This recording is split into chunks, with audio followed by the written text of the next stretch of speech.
Hai halo guys. Jadi perkenalkan aku Bram dari kelas 11-2 absen nomor 15. Nah, video kali ini aku akan mengajak kalian pergi ke museum yang mungkin kalian pernah dengar, yaitu Museum Katedral. Jadi aku akan mendokumentasikan perjalanannya, mendokumentasikan dalam museumnya, serta mewawancarai atau mungkin memberikan tour guide kepada salah satu orang yang kebetulan lagi ada di sana. Nah, saksikan aja ya guys ya. Tapi sebelum itu, sini aku ajarin dulu gimana cara kalian bisa nyampai ke Museum Katedral. Sebenarnya ada banyak cara sih guys kalian bisa nyampai ke Museum Katedral. Di antaranya mungkin jalan kaki, naik busway, naik motor, mobil, atau mungkin angkot. Tapi untuk hari ini, aku akan naikkan kereta. Jadi, sini aku ajarin rute-rutenya. Tapi KEB, naik kereta tuh susah dan rame juga. Lah banyak komplain, sini aku ajarin orang naik kereta juga gampang. Sebelum turun, kalian jangan lupa nge-tap dulu ya kartunya. Jangan kayak aku ini, aku langsung ngevideoin, sebenarnya aku udah nge-tap kok guys. Nah, pas kalian turun, kalian langsung lihat ke arah yang angka 1 itu tuh. Lihat kan, kelihatan nggak gambarnya? Nah, jadi itu ada di peron 1, kita akan menuju Manggarai, yaitu tempat transit ya guys ya. Nah, kereta kita udah sampai nih guys. Ingat-ingat ya, karena kita ke Manggarai, pasti keretanya rame. Jadi, kalian persiapkan aja, jangan sampai barang ada yang kelupaan, atau mungkin kalian bawanya rada ribet, karena nanti mengganggu pengunjung kereta yang lainnya juga. Posisi kita sekarang lagi ada di stasiun Klender. Nah, kita OTW ke stasiun Manggarai. Jangan sampai kelebihan ya guys ya, nanti bakal nunggu keretanya ribet lagi. Nah, lihat aja guys, keretanya rame banget. Ini padahal masih jam 9-an loh. Gimana nanti kalau misalkan pas pulangnya? Kebayang lautan manusia. Nah, sampai juga ini guys kita di stasiun Manggarai. Ayo kita turun, tapi hati-hati ya guys ya, karena rada turun dikit pas bagian turun keretanya.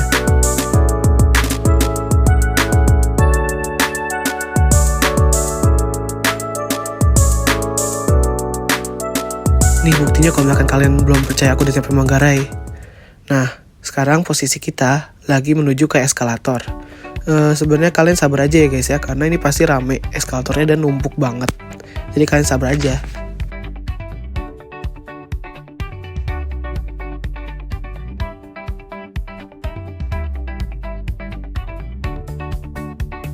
Nah, kalau misalkan udah sampai atas, coba kalian cari sign yang ada tulisannya Jakarta Kota. Karena kita OTW ke Jakarta Kota. Tapi sebenarnya bukan Jakarta Kota sih guys.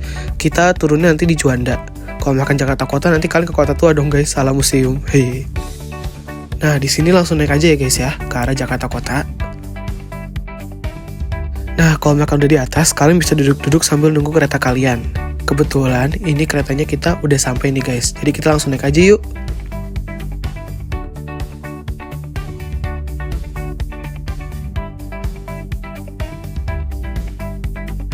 Nah, destinasi selanjutnya kita yaitu ke stasiun ding.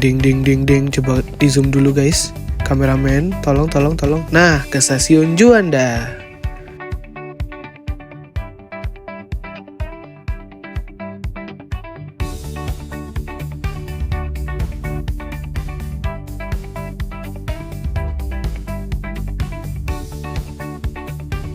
Nah, kalian tahu kalau misalkan kalian udah dekat, kalau misalkan kalian bisa kelihatan Masjid Istiqlal.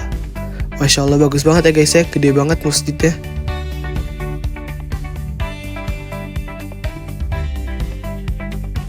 Nah, nanti kita ke situ tuh guys. Akhirnya sampai juga nih guys di stasiun Juanda. Nanti kalau misalkan kalian turun dari stasiun ini, hati-hati ya guys ya, lihat ke bawah. Karena ini, lihat nih, aku jatuh, goyang-goyang kameranya sampai diketawain teman-teman aku. Malu deh. Nah, langsung turun aja tangganya ya guys ya. Habis itu OTW keluar stasiun Juanda. Nah, kalau bisa kalian dari sekarang langsung disiapin aja ya guys ya kartunya, biar nggak bikin orang nunggu di belakang kalian.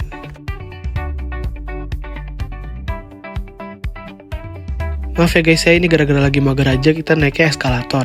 Maklum lagi puasa, hehe. Kalau udah keluar dari stasiunnya, kalian langsung buka Google Maps aja ya guys ya, dan cari rute ke arah gereja katedral. Dikit lagi sampai nih guys. Noh, katedralnya udah bisa kelihatan dari sini.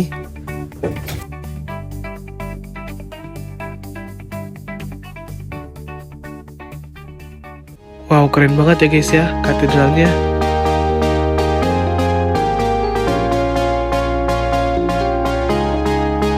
Nah, kalian kalau misalkan udah masuk ke dalam, kalian langsung aja ke arah selamat datang itu ya.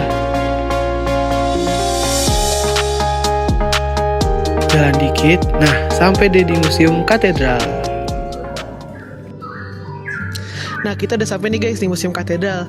Jadi, ringkasan sekilasnya Museum Katedral ini adalah museum yang berisi peninggalan-peninggalan oleh pembangun katedral di Jakarta dan juga sejarah-sejarah umat-umat Katolik. Nah, daripada penasaran tentang isinya, ayo kita masuk aja yuk.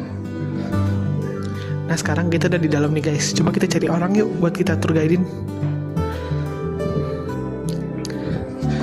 Misi kak, berkenan nggak buat masuk ke dalam video aku buat tugas sejarah? Boleh. Ini kakak baru pertama kali kesini ya? Iya. Mau aku jelasin museumnya nggak? Oke, ayo. Nah, sebelum kita mulai tour kita, boleh perkenalan dulu dong siapa dan dari mana? Nama saya Raja Variasan dari SMPN 255 Jakarta. Oke, ayo kita mulai yuk tournya. Nah, kita balik ke depan lagi. Bisa dilihat ini ada beberapa peninggalan-peninggalan oleh Pastol Rudolf Kuris, yaitu ada mesin tik, ada buku-buku dan juga jubah yang dia pakai. Nah, sebelum kita lanjut ke bagian selanjutnya, ada yang mau ditanyain dulu nggak? Menurut aku enggak sih. Udah ya? Oke, baik, ayo kita bisa lanjut ke ruangan selanjutnya. Nah, ayo kita ke ruangan selanjutnya.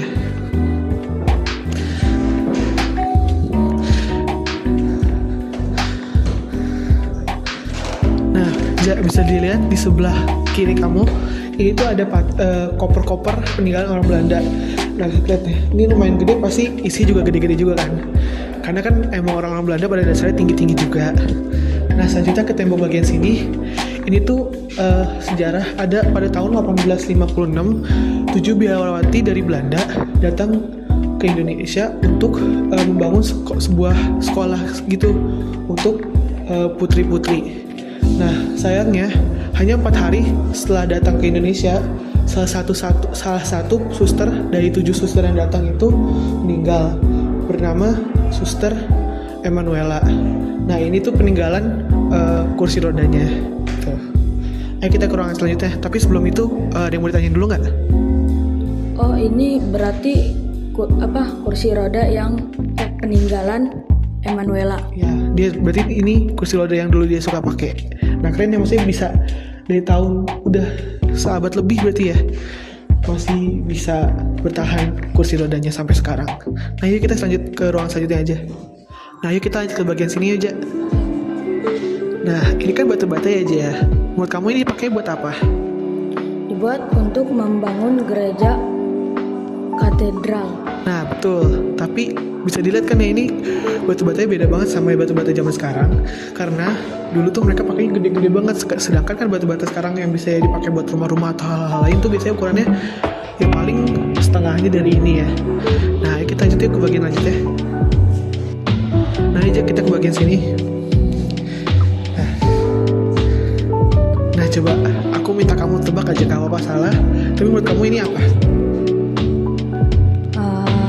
Menurut aku ini kayak apa tuh, pegangan yang di atas tangga gitu. Iya, berarti rel kan ya. Nah, kalau ini tuh dulu namanya rel komuni atau rel altar. Nah, dulu ini digunakan untuk umat-umat Katolik untuk menerima komuni sebelum adanya Vatikan II. Nah, kita lanjut ke bagian sana yuk. Nah, yuk Jay, kita lanjut ke bagian buku-buku sini. Nah, jadi kalau bisa dilihat dari ini, walaupun tulisannya ada mudah dikit ya, ini tuh dulu buku pembaptisan pada tahun 1800-an. Jadi mungkin buat penonton-penonton yang nonton di YouTube, kalau misalkan umat Katolik dan punya kakek buyut atau nenek buyut yang lahir di 1800-an, mungkin namanya ada di sini. Coba kita lihat yang buku sini. Kalau ini buku apa, Kak? Kalau ini dulu adalah buku pernikahan pada tahun 1800 juga. Jadi mungkin Bu tadi ngomong apa yang lahirnya pada 1800-an juga pas nikah, mungkin juga bukuin namanya dari sini. Nah, lanjut yuk ke ruangan selanjutnya. Nah, yuk kita masuk ke ruangan sini aja. Nah, bisa dilihat dari sini, ini tuh dulu buku musik pakai bahasa Latin. Artinya dari judulnya itu kan bahasanya credo ya. Nah, bahasa Indonesianya artinya aku percaya. Selanjutnya ke sini yuk. Nah ini bisa dilihat ada beberapa itu kalau itu foto-foto sini aja dikit. Nah ini ada foto-foto paduan suara Santa Cecilia. Nah bisa dari foto ini kan udah lumayan tua juga ya. Mungkin itu bisa dibilang generasi petani pertamanya mereka. Nah ini juga ada banyak penghargaan paduan suaranya yang tadi aku belum bilang ini tuh didiriin pada tahun 1856. Nah, lanjut yuk. Nah yuk kita langsung ke ruang sini yuk. Nah ini ada banyak banget peninggalan relikwi. Tapi menurut aku yang paling menarik di ruangan ini sih ada surat ini. Nah mungkin sekilas kamu nggak tahu, mungkin kayak biasa aja surat ya. Tapi kalau akan dibaca lebih dalamnya lagi, ini tuh surat ancaman guys pada tahun 1989. Nah dulu tuh Paus Yohanes Paulus kedua pas mengunjung Katedral Jakarta tuh dikirim surat ancaman. Nah ini tuh yang menurut aku yang paling kasihan bagi Indonesia. Mohon jangan terkejut nanti apabila di Jakarta disambut dengan granit. Nah bayangin sekarang Jakarta atau bahkan Indonesia yang negaranya bisa dibilang lumayan peduli sesama, dulu mereka bisa berani-berani mengeluarkan surat edaran seperti ini. Nah menurut aku ini contoh perkembangan yang lumayan bagus sih. Dari dulu yang kita toleransinya masih kurang sampai sekarang yang toleransinya udah berkembang banget. Nah yuk kita lanjut ke ruangan selanjutnya yuk. Nah kita udah sampai di penghujung tour guide di Museum Katedral ini nih Ja. Nah sebelum aku akhirin, kamu ada yang mau ditanyain dulu nggak? Kan tadi kita melewati paduan suara tuh kak. Iya.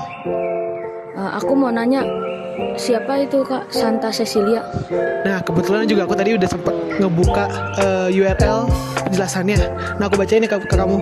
Nah jadi sebenarnya Santa Cecilia adalah seorang martir yang sejak kecil bersumpah menjalani hidup suci dan tidak menikah. Nah karena mempertahankan iman Kristianinya, ia dijatuhi hukuman mati. Awalnya ia dibakar hidup-hidup, tapi apinya tidak melukainya. Akhirnya dia pokoknya dia disuruh buat dipenggal kepalanya.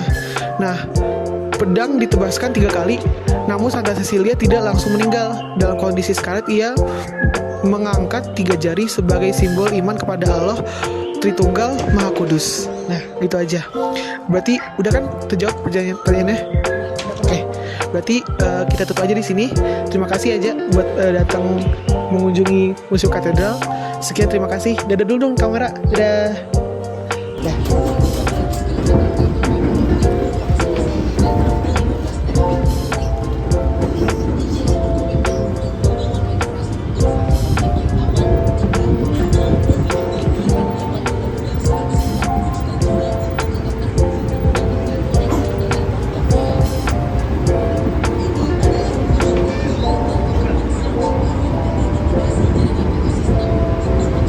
Sekali lagi rekan-rekan di posisi stasiun Gondang Dia, mereka diperiksa kembali tiket serta barang bawaan yang dimasuki di antara 3 di dalam rangkaian kereta. Hati-hati satu.